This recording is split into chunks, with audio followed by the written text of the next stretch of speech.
दोस्तों स्वागत है आपका i7 न्यूज में। जैसा कि आपको पता है आज 11 तारीख है और पूरा प्रदेश बंद का आह्वान हुआ था और ये बहुत अच्छी तरीके से चल रहा था और ऐसा लग रहा था कि अब पूरा प्रदेश 11 तारीख को बंद होगा। लेकिन अचानक मुख्यमंत्री जी का एक संदेश आता है कि अंकिता भंडारी पर अब सीबीआई जांच की संस्तुति दे दी गई है और ये बंद कहीं ना कहीं उससे प्रभावित हुआ और ये बंद नहीं हो पाया। काफ़ी सारे संगठन आगे आए थे, उसमें से एक संगठन था पहाड़ी आर्मी, जिसके हरीश रावत जी जो हैं अध्यक्ष हैं। तो इन्होंने भी हल्द्वानी बंद का आह्वान किया था। आइए इनसे बात करते हैं आखिर ये क्यों फेल हुआ। बहुत बहुत स्वागत है हरीश जी आपका i7 न्यूज़ पर।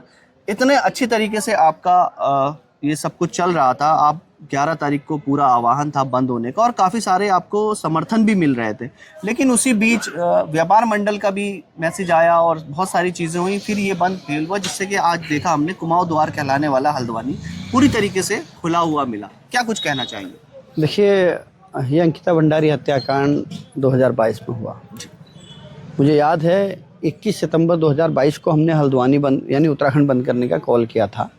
उस दौरान भी हमने देखा कि 20 तारीख की शाम को अचानक व्यापार मंडल घोषणा करता है कि हम बंद के समर्थन में नहीं है।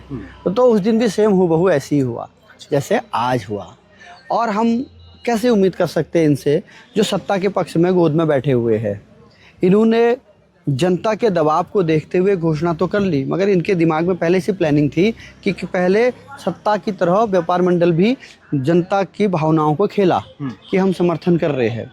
और लास्ट दिन के शाम को 5 बजे के 4 बजे के बाद प्रेस कॉन्फ्रेंस करते हैं और अखबार के माध्यम से जनता को बरगलाते हैं कि कल हम समर्थन वापस ले रहे हैं। और क्यों ले रहे हैं?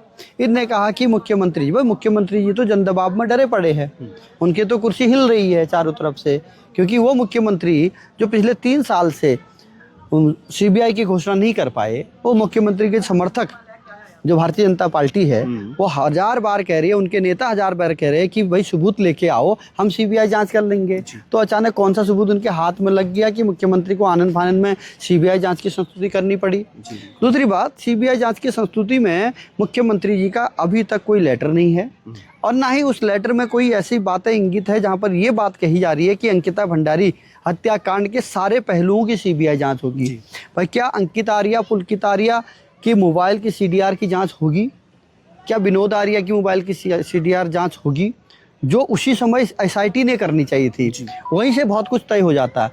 अंकिता भंडारी ने अपने दोस्त को चैट में साफ लिखा कि किसी वीआईपी को वो स्पेशल सर्विस देने के लिए प्रेशराइज कर रहे हैं, उस वीआईपी को आपने एसआईटी के दायरे में नहीं लिया।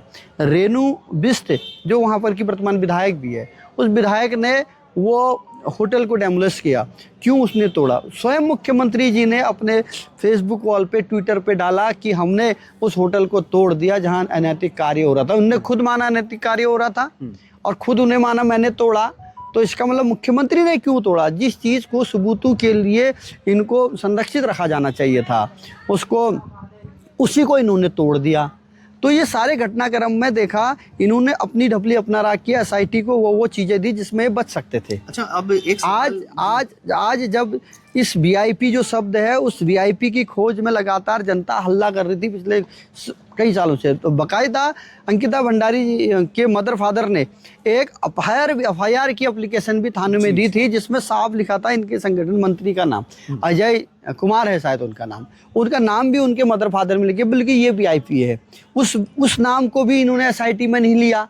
बात अब जो है उर्मिला सनावर और उसके भारतीय जनता पार्टी के विधायक पूर्व उनकी पत्नी है, वो इन दोनों में तू में होती है और बात निकल के आती है, किसी दुष्यंत गौतम के नाम लेती है, किसी अजय भट्ट के नाम उनके महेंद्र भट्ट के नाम लेती है, तमाम लोगों के नाम वो लेती है।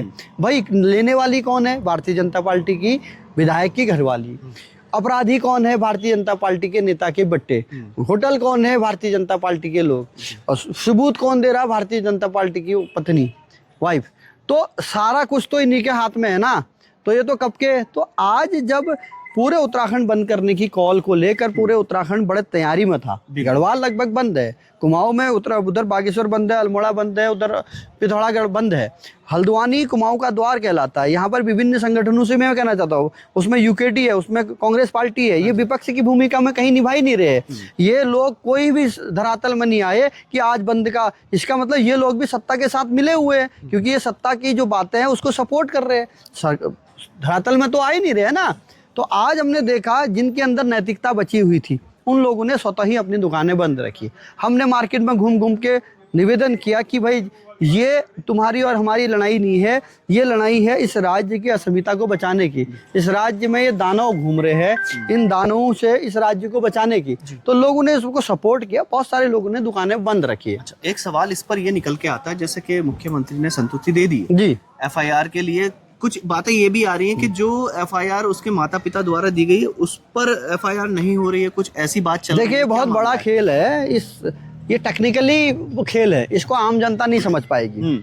देखिए अंकिता भंडारी के मदर फादर, देखो सीन देखिए ना, ये पूरा स्क्रिप्ट तैयार की गई। स्क्रिप्ट क्या तैयार की गई, पहले उर्मिला सनावर को एक भगवाधारी बाबा बुला के लाता है, उसका नाम दर्शन भारती है। वो दर्शन भारती अंकिता भंडारी हत्याकांड में कहीं से कहीं तक किसी आंदोलन में ही थे। उर्मिला सनावर उसके साथ जाती भी नहीं, उसके साथ कोई बात नहीं होती, वो कहती मैं लेके आया। उसके बाद एसआईटी जांच के लिए उर्मिला सनावर को बिठाया जाता है। उर्मिला सनावर को जो एसआईटी जांच में बैठा के एसआईटी उसके साथ पूछताछ कर रही है, वहां पर भी एक भारतीय जनता पार्टी की नेत्री वहां पर बैठी हुई है। उसके बाद ये प्रकरण आगे बढ़ता है तो अचानक सीएम साहब अंकिता के मदर फादर को अपने घर बुला लेते हैं। अंकिता भंडारी को अपने घर बुलाने के बाद अंकिता भंडारी के मदर फादर बाहर आने के बाद ये घोषणा कर देते कि लेटर हमने दिया कि हम सुप्रीम कोर्ट की सिटिंग जज की निगरानी में हम सीबीआई जांच चाहते हैं। राइट, मुख्यमंत्री जी कहते हैं कि जो अंकिता के मदर फादर चाहेंगे हम उस पर बात करेंगे, यही कहा। तो उसके बाद यहाँ आते हैं, तो उसके बाद मुख्यमंत्री जी क्या करते हैं, घोषणा कर देते हैं। क्यों, सामने दिख रहा था कुर्सी हिलेगी, उत्तराखंड बंद होगा, लॉकडाउन होगा बिल्कुल।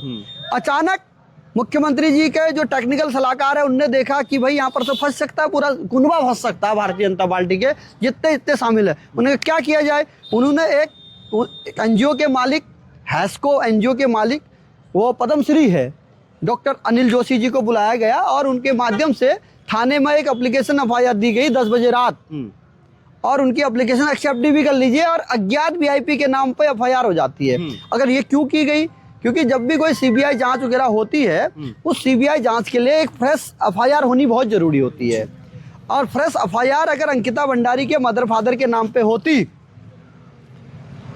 तो सबसे बेहतर होता। अब हुआ क्या है मैं बता दूं, बहुत ही टेक्निकल बातें हैं जो समाज एक्चुअल में इसको समझ नहीं पाता, आम जनता। अब सीबीआई उस डॉक्टर अनिल जोशी जी के एप्लीकेशन पे लेकर कहाँ जाएंगे, हाई कोर्ट, क्योंकि मामला हाई कोर्ट में है। हाई कोर्ट अगर उसको रिजेक्ट कर देता है तो अनिल जोशी क्या सुप्रीम कोर्ट जाएंगे, सवाल बड़ा है, बड़ा सवाल। वो उनकी मर्जी है, ना अंकिता के मदर फादर कुछ कह सकते हैं ना जनता कुछ सकते हैं। अब उनके मदर फादर जनता को दर्शक दीर्घा में बैठा दिया है कि अनिल जोशी कौन सा स्टेप लेंगे। अगर अनिल जोशी की मर्जी है, वो सुप्रीम कोर्ट नहीं जाते हैं तो सीबीआई जांच ही खत्म। मुख्यमंत्री जी ने फिर आके बोल देना है, भाइयों और बहनों, हम बहनों के पक्ष में, उत्तराखंड की अस्मिता को बचाने के पक्ष में, हमने तो घोषणा कर दी थी मगर माननीय हाई कोर्ट से आगे हम है नहीं, अगर वो कुछ नहीं करेंगे तो हम क्या कर सकते हैं। तो कुल मिला के ये झुंझुना जनता को पकड़ाया जा रहा है। और उसी बीच में इन्होंने और बड़ा एक खेल किया, वो खेल किया कि हल्द्वानी की एक इन्फ्लुएंसर जो बड़ी जोर शोर से उत्तराखंड की बहनों की आवाज उठा रही थी, उनके जो शब्द थे बड़े तीखे थे, उनकी जो आवाज में जो बातें थी वो बड़ी तीखी थी, वो सत्ता के लोगों को चुभ रही थी और उनकी चुभन से जो प्रताड़ित लोग हैं वो इकट्ठे भी हो रहे थे। मगर उसके ऊपर भी इन्होंने ऐसे गोल गोल धाराएं लगाई। मैं बताऊं ना, नॉन बेलेबल ऑफेंस में वो जेल के अंदर आज है। इतना बड़ा अपराध आवाज उठाना इस राज्य में हो गया है। अब बताइए, उनको बलुआ करवाने में एक दराठी में उन्होंने जो है आर्म्स एक्ट लगा दिया और आज वो जेल में है। और जेल में अभी तक उनकी बेल खारिज नहीं हुई है। ऐसा नहीं कि बेल खारिज होती तो भाई एडीजे पे लगाते हैं, हम डीजे पे डीजे लगाते हैं, हाई कोर्ट जाते, उनकी बेल ही खारिज नहीं हुई है।